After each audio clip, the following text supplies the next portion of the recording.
Kabound, Franck Diongo, sont-ils des frustrés ou des réalistes? Nous allons en parler avec M. Jean-Paul Sivila Ilunga. Bienvenue. Merci beaucoup et bonsoir. Voilà, bonsoir. Vous êtes président des MCU, Mouvement des Congolais Unis. Des Congolais Unis. Vous êtes de l'Union Sacrée. Oui. Et qu'est-ce que vous avez déjà gagné dans l'Union Sacrée depuis que vous y êtes? Aucun poste? Poste ministériel ou mandataire? Notre objectif n'était pas de gagner un poste. Oui. Mais vous ne faites pas l'apostolat en politique, d'ailleurs. Oui, c'est vrai. Nous n'avons pas affronté les élections. Et si nous sommes dans l'Union Sacrée, ce n'était pas immédiatement pour avoir un poste, c'était aussi pour apprendre et voir dans quelle mesure nous pouvons travailler ensemble avec les chefs de l'État, parce que vous savez, accompagner une vision, pas nécessairement dans les institutions, même en dehors des institutions, c'est ce qui d'ailleurs nous a coûté le mérite d'avoir le nom de Mwana Bitinda, Yaba Congolais. Et je pense que... Donc les Congolais vous envoient? Oui. Et cela nous a donné vraiment une place de choix dans la population et a facilité beaucoup notre implantation. Oui, mais parti politique, vous êtes parti politique mallette ou parti politique qui est étendu sur toute l'ensemble du territoire national? Nous sommes un parti politique implanté, réellement implanté, ancré dans le Congo profond. Oui. Oui, dans le Congo profond, parce que si vous entendez très souvent dans nos discours, nous parlons du Congo profond, nous parlons du développement de nos communautés de base, c'est parce que nous sommes réellement implantés et nous avons les retombées de cette implantation qui nous montrent réellement. À Bouende, vous y êtes? Bien sûr. À Bouende. Nous sommes bien implantés. Vous êtes à Likasi? Nous sommes à Likasi. Nous sommes à Likasi, nous sommes jusqu'à Kakanda, Kambov. Oui, implantés pas superficiellement, avec des bureaux, adresses. Avec quels moyens? Écoutez, un parti politique vit d'abord de ses cotisations. Okay. Nous sommes un des rares partis politiques qui vit de ses cotisations et également vit de la vente de ses cartes. Bien sûr, tout en étant président national, je dois apporter un peu plus. Et cela grâce à notre propre sueur. Vraiment, nous ne sommes pas sur la liste de ceux qui touchent quelque chose. Je ne sais pas où ils touchent, mais néanmoins, nous ne sommes pas sur cette liste. Voilà, il y a ces derniers temps cette sortie médiatique de Jean-Marc Kabound, sortie médiatique de Franck Diongo, sortie médiatique de l'UDPS, ce qui fait qu'il y a des frustrations au sein de votre famille politique, la grande famille politique d'ailleurs, l'Union Sacrée. On peut dire ça aujourd'hui? Non, mais vous savez, lorsque déjà, nous ne prenons pas ça vraiment au sérieux parce que déjà, le parti au pouvoir dont nous accompagnons les chefs de l'État, les chefs de l'État viennent de cette famille, a mis dehors Jean-Marc Kabound. Donc Jean-Marc Kabound n'était plus un souci, en fait. Mais aujourd'hui, il est en train de vous inquiéter. Il ne nous inquiète pas parce que moi, en l'écoutant, c'est comme si j'écoutais un vice-président de la République déçu. Déçu. Déçu. Comme nous n'avons pas de vice-président de la République, parce qu'à un certain moment, il se comportait comme s'il était l'adjoint du président de la République et qu'il était au-dessus de la mêlée. En l'entendant, en l'écoutant, j'ai senti que c'est un monsieur qui... un mort-né.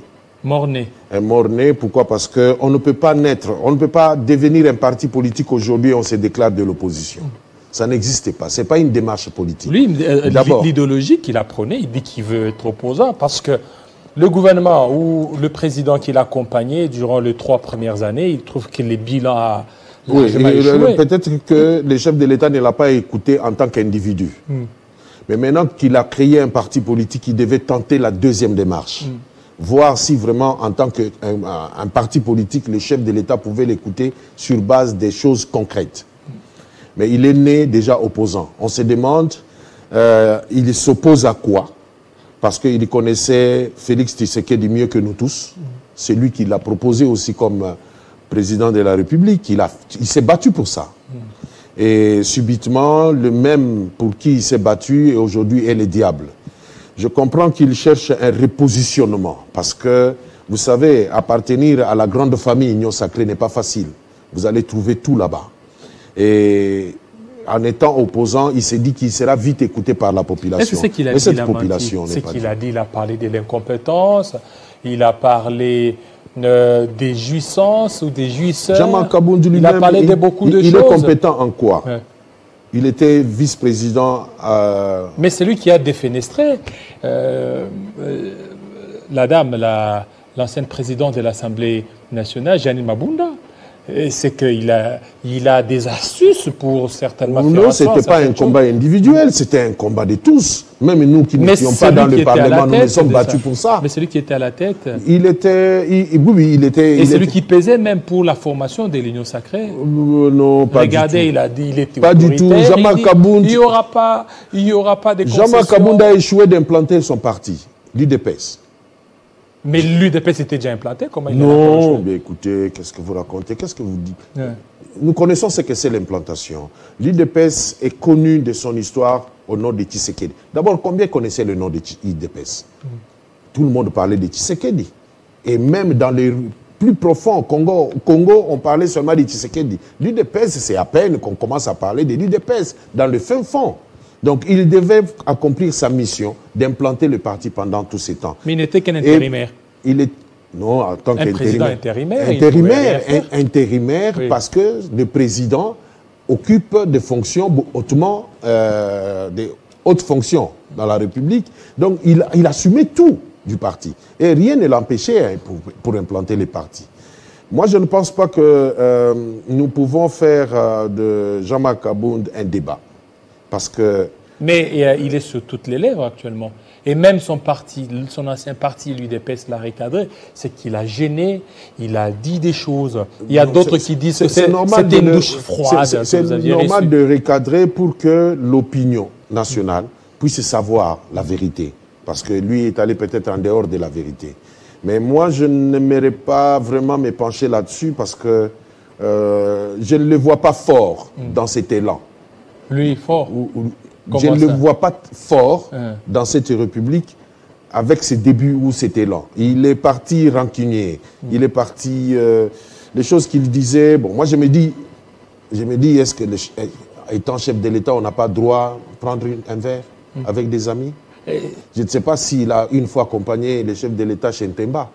Je ne sais pas s'il l'a accompagné dans un bar à Bandal. Il fallait qu'il prenne quand même certaines postures, montrant que le pays est agressé, que de se livrer... Nous voyons le chef de l'État sur tous les fronts. Il est en train de se déplacer lui-même. Il n'envoie pas des émissaires seulement. Il se déplace et il a ces soucis-là.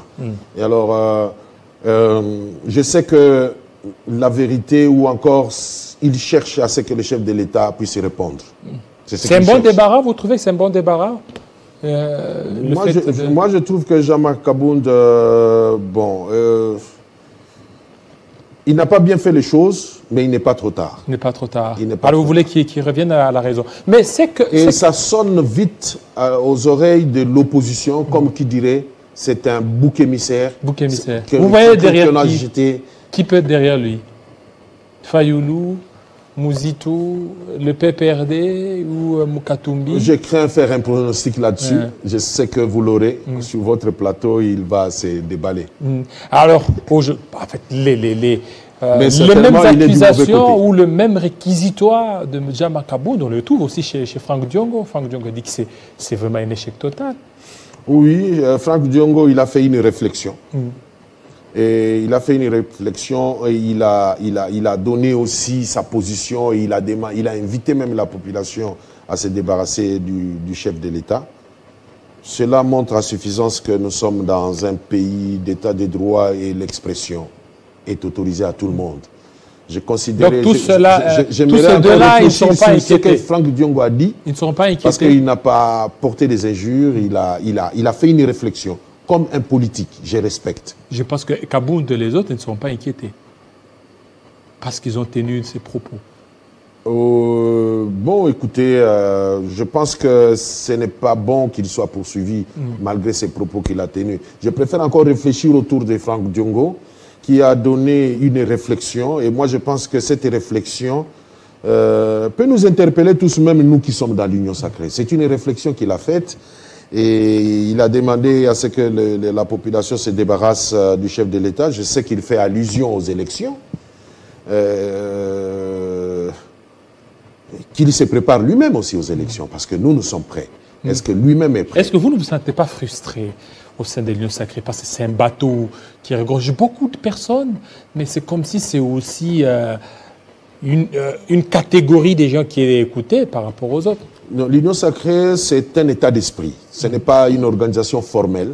Mais c'est ça les deux autres, qu'il n'y a pas de coordonnateur. Non, c'est un état d'esprit que le chef de l'État a lancé. Et comment vous allez vous organiser aux élections? Il n'a pas voulu ça comme une organisation politique. Il a voulu ça comme une vision, un esprit d'être ensemble au profit de notre population, au profit de la République. Donc, s'il vient de quitter le bateau, c'est tout à fait normal. Et moi, tout ce que je peux lui donner comme conseil, de commencer à faire des suggestions. Vous savez, être opposant, c'est un travail très difficile.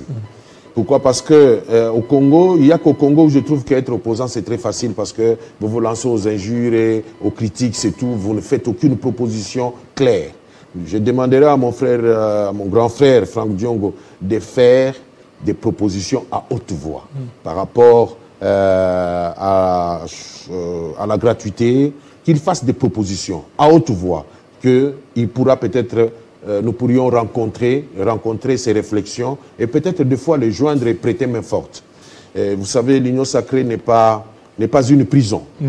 Nous qui avons l'esprit d'indépendance et nous avons notre indépendance financière, nous pouvons rejoindre toute personne qui réfléchit au profit de la République. Alors, ça veut dire quoi? Vous pouvez rejoindre Franck Diongo? Parce que lui, il s'est déclaré candidat. Nous pouvons le rejoindre sur un point. Il s'est déclaré candidat, président.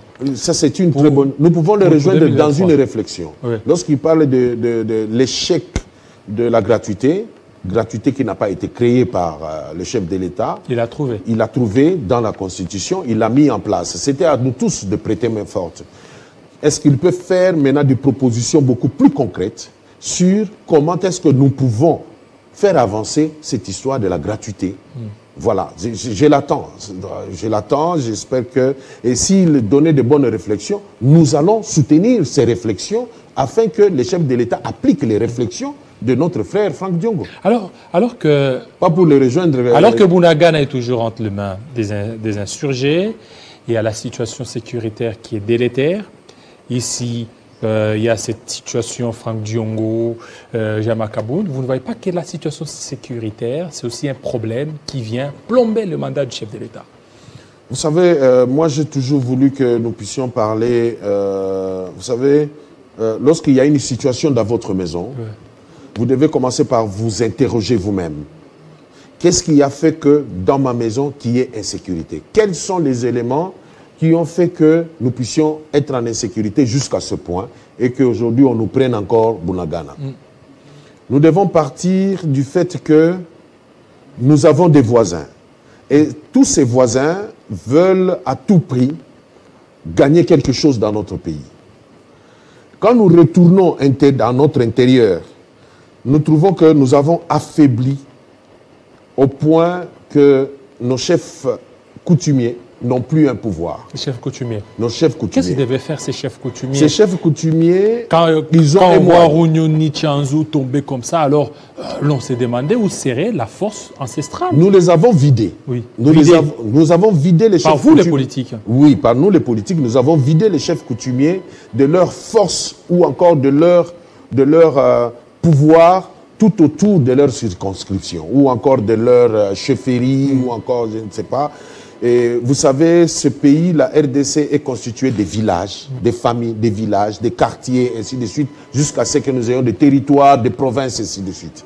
Donc nous devons comprendre que lorsque nous perdons le pouvoir déjà sur le plan coutumier, ces chefs n'ont plus un mot à dire à la jeunesse, c'est que ça va coûter cher à nous-mêmes. Et troisième élément, je voulais que nous puissions faire très attention. Il y a des éléments qui demandent à ce que certains ministres sectoriels puissent s'impliquer. Je prendrai les cas. La plupart des creuseurs, ils creusent l'or, ils creusent les tantalite et consorts, ils partent vendre aux pays les plus proches. Ils vont en Ouganda, ils vont au Rwanda, ils vont, je ne sais pas, au Burundi. De là, ils vont faire leurs transactions. Soit c'est les creuseurs, soit ce sont des négociants. Ils font la transaction. On leur impose 60% en munitions et 40% en cash.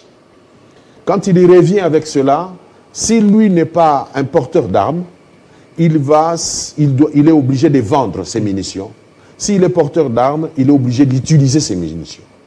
Est-ce que dans notre pays, nous ne pouvons pas nous organiser à notre niveau pour que la Banque centrale, en collaboration avec nos banques commerciales, régorger ce marché-là, commencer à acheter nos minéraux à partir de nos succursales des banques? Ainsi donc, nos frères et sœurs qui traversent les frontières, où on leur impose des prix, on leur impose des choses dans la transaction, qu'ils puissent vendre dans leur pays à la monnaie locale et retourner dans leur milieu, automatiquement commencer à consommer ce dont ils ont besoin. Donc, ce sont des réflexions où vous allez trouver que même les ministres de l'Intérieur, des mines devaient s'impliquer, les ministres de l'économie, tout ce monde-là devait s'impliquer. Et par rapport à nos voisins, quel business nous leur proposons? Est-ce que nos ministres sont capables de proposer, par exemple au Rwanda, un business? Est-ce qu'il faut le proposer? Parce que ils n'ont qu'à rester là-bas. Donc écoutez, si chez moi, Baboma Kaipanangaï Ngombe, chaque dimanche, pour que mes voisins ne soient pas jaloux ou encore qui se disent que ce monsieur-là ne fait que la fête seul, je préfère encore n'a proposer Bangwata Makoso. Je préfère n'a proposer Bangwata Maboumou. C'est comme ça. Au fait, le business, c'est-à-dire que ça sera gagnant-gagnant. Oui, mais ces voisins-là, ils sont trop voraces, ils veulent tout avoir, ils veulent avoir en grande quantité. Est-ce que vous croyez... Non, il ne faut pas avoir ça gratuitement. Ils achètent. Seulement, c'est un trade market. Prenons, lorsque le Rwanda implantait une raffinerie au Rwanda, où était le Congo? Nous étions là. C'est un projet que nous pouvions convaincre le Rwanda d'implanter ça chez nous et ils allaient avoir leur part. Et actuellement, ils ont implanté au niveau de Bukavu cette raffinerie. Ça c'est notre projet qui vient de notre côté. Mais seulement, cette concurrence va continuer à créer ces frustrations. Pourquoi ne pas convaincre en amont que cette raffinerie du Rwanda déménage au Congo et ils ont leur part? À l'époque de Mobutu, pourquoi on était tranquille? Parce que tous ces voisins, ils étaient nos commissionnaires. Ils vendaient les minéraux pour nous. Et nous étions toujours gagnants. Nous ne perdions rien. Qu'est-ce que nous ne pouvons pas leur proposer aujourd'hui avec ces géants Congo qui a tout? Maintenant, actuellement, comme ils sont habitués aux mafias, business, vous croyez qu'ils vont accepter ça? Parce qu'ils veulent, par mafia, ils vont beaucoup avoir. Par des voies légales. La bonne diplomatie est celle qui est dissuasive. Et notre diplomatie a échoué? Comment vous avez trouvé votre diplomatie? Elle a échoué?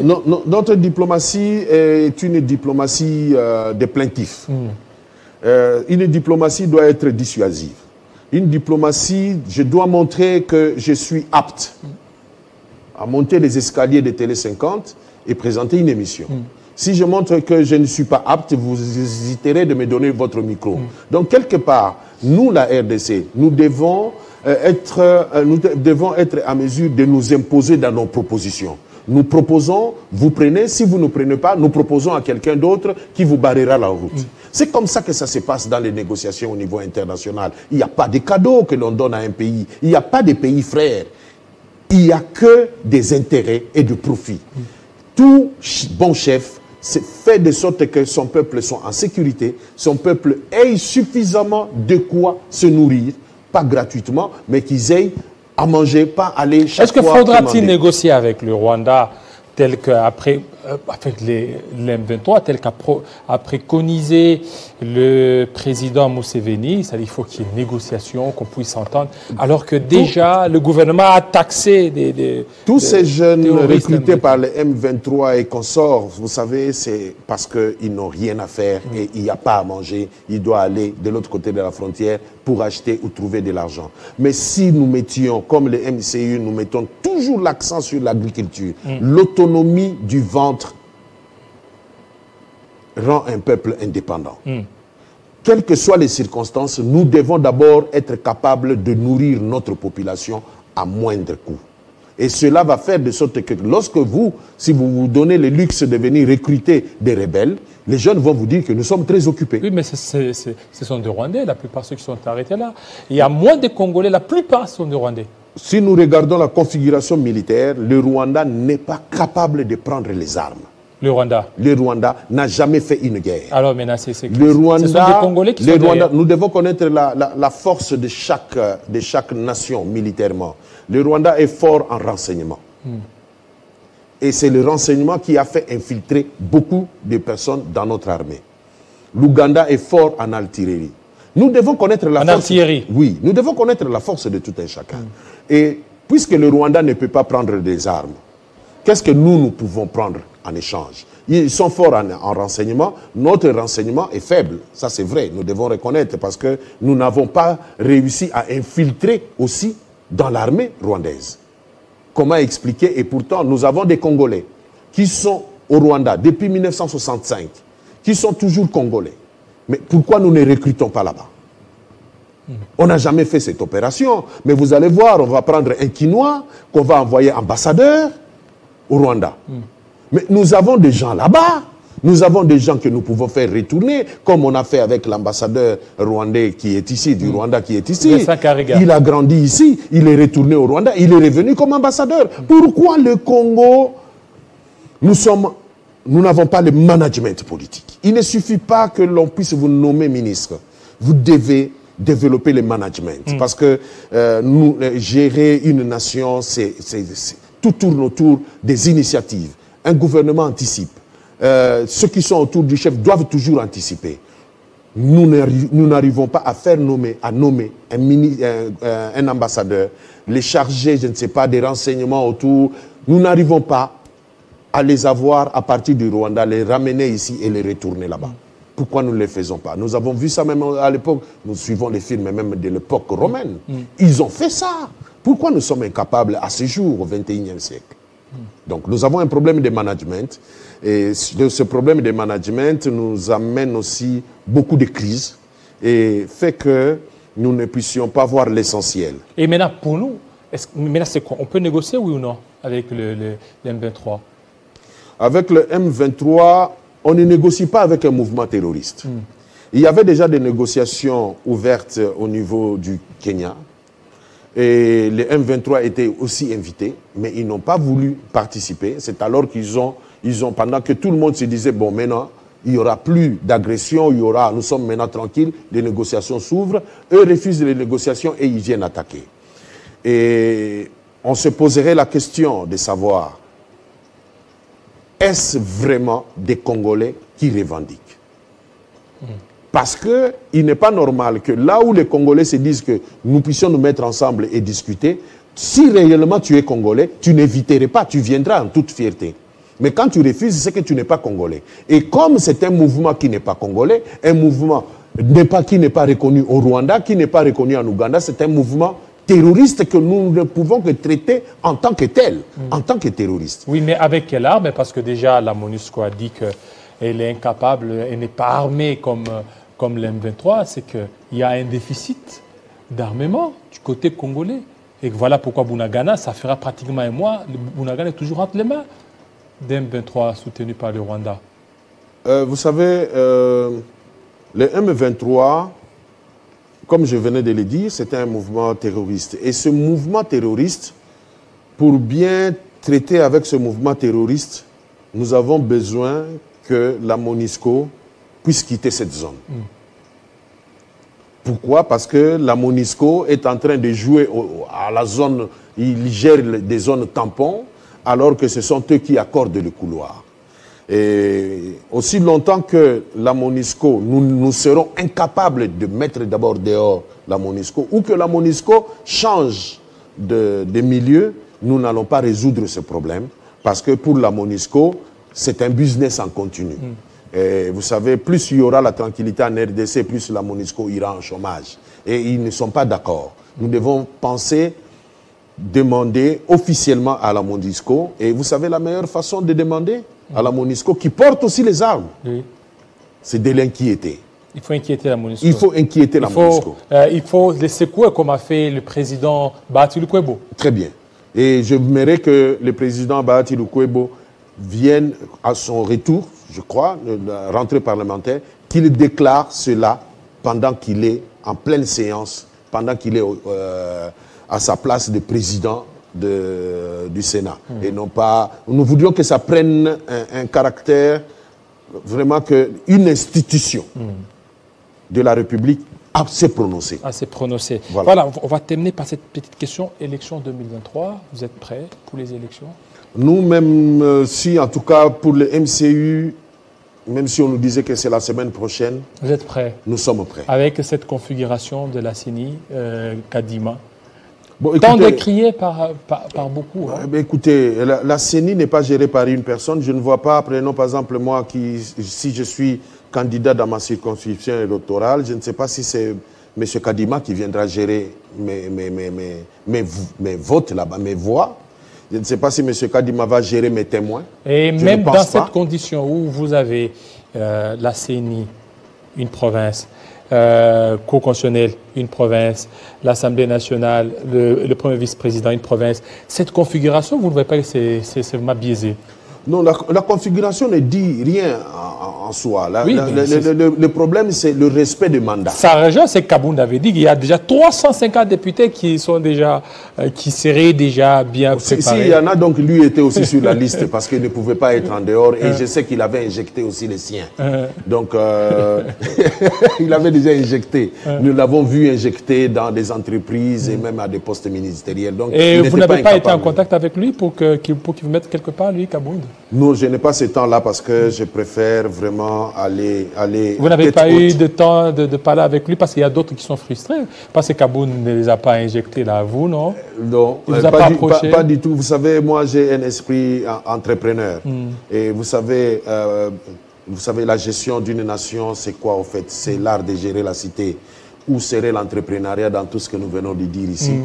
Il n'y a pas. Et toute cette jeunesse, ces mamans qui ont aussi espoir de nous écouter, parler un peu de l'entrepreneuriat dans ce pays, parler de ce que nous pouvons faire, parler un peu de la réglementation des crédits que nous pouvons, les entrepreneurs peuvent prendre en RDC, comment est-ce que cette jeunesse, avec un montant de 9 000 $ qu'il dilapide comme ça pour aller en Europe et rester chômeur, avec les 9 000 $, comment nous pouvons lui montrer le chemin de devenir patron chez lui. Et tout ça, ce sont des éléments assez importants parce que c'est cette même population que nous comptons gérer demain. Et si nous n'éduquons pas de manière, si nous ne leur donnons pas une éducation civique aujourd'hui, nous aurons du mal à les gérer demain.